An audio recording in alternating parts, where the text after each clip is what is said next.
사랑하는 은혜와 진리 장로교회 교우 여러분, 어젯밤도 평안하셨습니까? 오늘도 우리 각자의 삶 속에서 그리스도인이 보여주어야 할 바른 모습을 보여줌으로써 하나님의 은혜를 세상에 전하는 저와 여러분이 되시기를 주님의 이름으로 축원합니다. 오늘 새벽에 만나 본문은 출애굽기 6장 14절에서 27절입니다. 출애굽기 6장 14절에서 27절을 제가 읽어드리겠습니다. 그들의 조상을 따라 집의 어른은 이러하니라. 이스라엘의 장자 르우벤의 아들은 한옥과 발루와 헤스론과 갈미니 이들은 르우벤의 족장이요. 시몬의 아들들은 여무엘과 야민과 오핫과 야긴과 소할과 가나안 여인의 아들 사울이니 이들은 시므온의 가족이요. 레위의 아들들의 이름은 그들의 족보대로 이러하니 게르손과 고핫과 므라리요. 레위의 나이는 137세였으며 게르손의 아들들은 그들의 가족대로 림니와 시므이요. 고핫의 아들들은 아므람과 이스할과 헤브론과 우시엘이요. 고핫의 나이는 133세였으며 므라리의 아들들은 마흘리와 무시니 이들은 그들의 족보대로 레위의 족장이요. 아므람은 그들의 아버지의 누이 요게벳을 아내로 맞이하였고 그는 아론과 모세를 낳았으며 아므람의 나이는 137세였으며 이스할의 아들들은 고라와 네벡과 시그리요. 우스엘의 아들들은 미사엘과 엘사반과 시드리요. 아론은 암미나답의 딸 나손의 누이 엘리세바를 아내로 맞이하였고 그는 나답과 아비후와 엘르아살과 이다마를 낳았으며 고라의 아들들은 아실과 엘가나와 아비아사비니 이들은 고라 사람의 족장이요. 아론의 아들 엘르아살은 부디엘의 딸 중에서 아내를 맞이하였고 그는 비느하스를 낳았으니 이들은 레위 사람의 조상을 따라 가족의 어른들이라. 이스라엘 자손을 그들의 군대대로 애굽 땅에서 인도하라 하신 여호와의 명령을 받은 자는 이 아론과 모세요. 애굽 왕 바로에게 이스라엘 자손을 애굽에서 내보내라 말한 사람도 이 모세와 아론이었더라.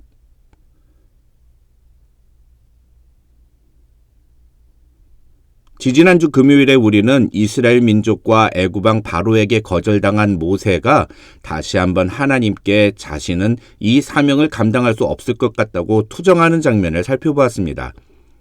그 과정에서 하나님은 13절을 통해서 이 일이 하나님이 이미 정하신 내용이라는 것을 모세에게 말씀하셨다고 설명드렸는데요. 그런데 이런 내용이 나오다가 갑자기 오늘 본문인 14절부터 27절에는 족보가 나옵니다. 결론부터 말씀을 드리면 이 족보는 어디서 중간에 갑자기 툭 하고 끼어든 것이 아니라 아주 중요한 의미를 이야기하기 위해서 의도적으로 기록한 것입니다.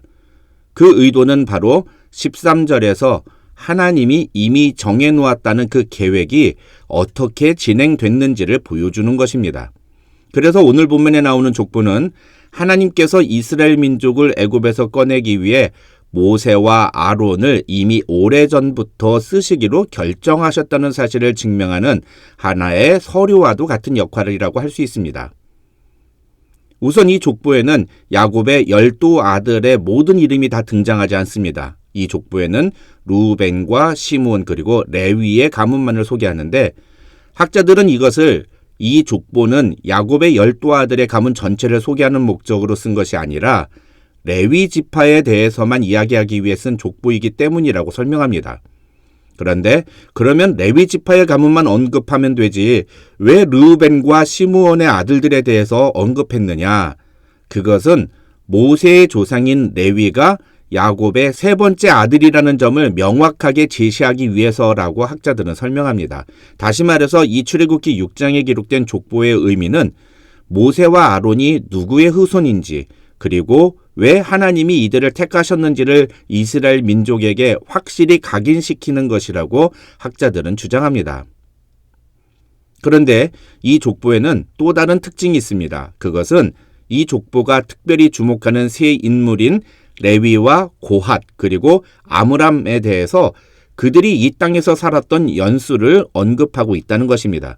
16절과 18절 그리고 20절을 보면 레위는 137세, 고핫은 133세, 그리고 마지막으로 모세와 아론의 아버지인 아므람도 137세를 살았다고 기록하고 있는데, 학자들은 이들의 나이는 당시의 기준으로 볼 때 매우 드문 경우라고 설명합니다. 다시 말해서 레위와 고핫과 아므람은 당시 사람들의 평균 수명보다 꽤 장수한 사람들이라는 겁니다. 중요한 것은 이 세 사람이 이렇게 장수를 했다는 것은 하나님이 이 모세 가문을 특별히 축복하셨다는 것을 보여주는 하나의 상징적인 기록이라고 학자들은 설명하고 있다는 것입니다.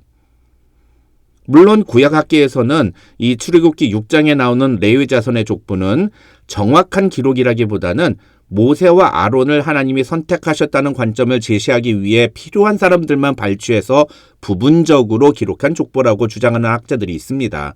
그러나 그럼에도 불구하고 모세와 아론은 어쨌든 레위의 후손들이고, 하나님은 레위 때부터 시작해서 모세와 아론의 때에 이를 때까지 그 가문을 지키시고 보호하셨다는 사실을 이 족보는 이야기하고 있다는 것입니다.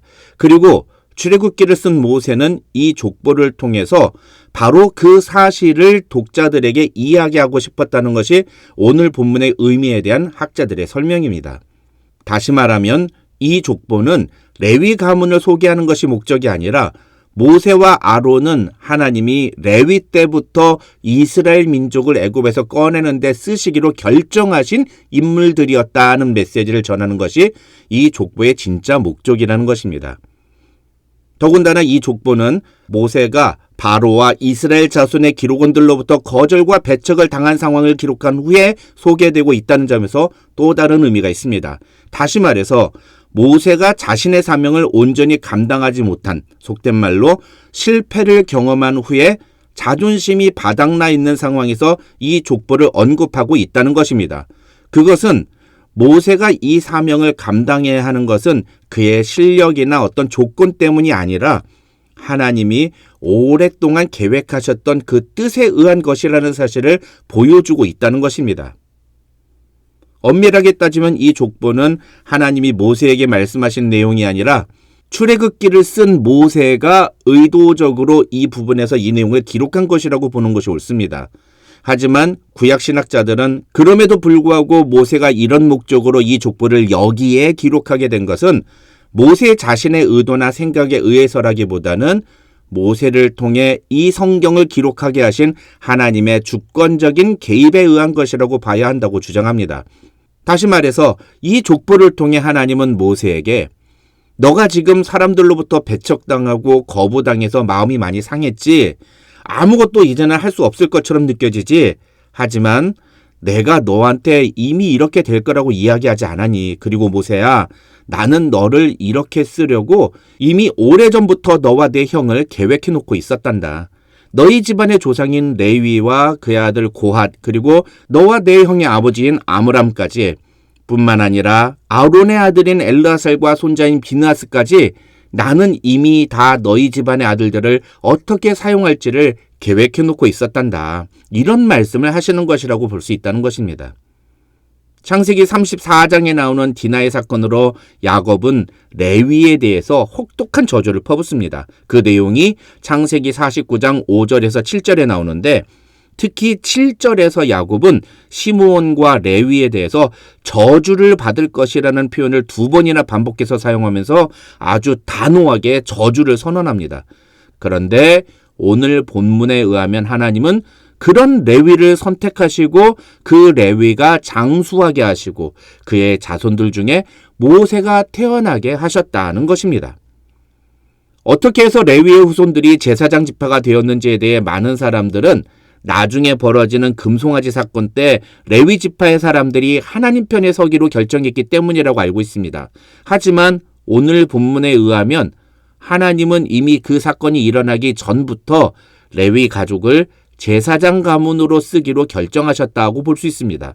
그 내용을 보여주는 것이 바로 23절로 25절의 의미입니다. 여기서 중요한 인물은 바로 아론과 엘르아살 그리고 비느하스인데, 이 세 사람은 대를 이어 대제사장의 직무를 감당하는 사람들이기 때문입니다.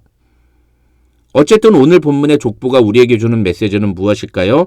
그것은 하나님의 주권적인 선택이 얼마나 우리에게 은혜가 되는지를 보여준다는 것입니다. 다시 말해서 하나님이 어떤 사람을 쓰시기로 결정하시고 선택하시는 것은 그 사람이 평소에 어떤 모습을 보여주었느냐 때문이 아니라는 것입니다. 전적으로 오늘 본문만 놓고 보면 그 사람의 행위나 공로는 하나님이 그 사람을 쓸 것인지 안 쓸 것인지를 결정하는데 아무런 이유가 되지 않습니다. 그러면 하나님은 어떤 기준으로 사람을 쓰실까요? 정답은 하나님 마음대로입니다. 하나님은 꼭 깨끗하게 자신을 정결하게 준비한 그릇만 쓰시는 게 아니라 그냥 쓰시고 싶은 그릇을 쓰신다. 그게 하나님의 주권적인 선택의 의미다. 오늘 족보는 바로 그것을 우리에게 이야기하고 있는 것입니다. 레위는 자신이 저지른 죄악을 씻을 만한 어떤 행위도 한 적이 없습니다. 레위뿐만 아니라 그 아들 고앗과 아므람도 마찬가지입니다. 모세는 어떻습니까? 모세도 그들과 하나 다를 바 없는 사람이었습니다.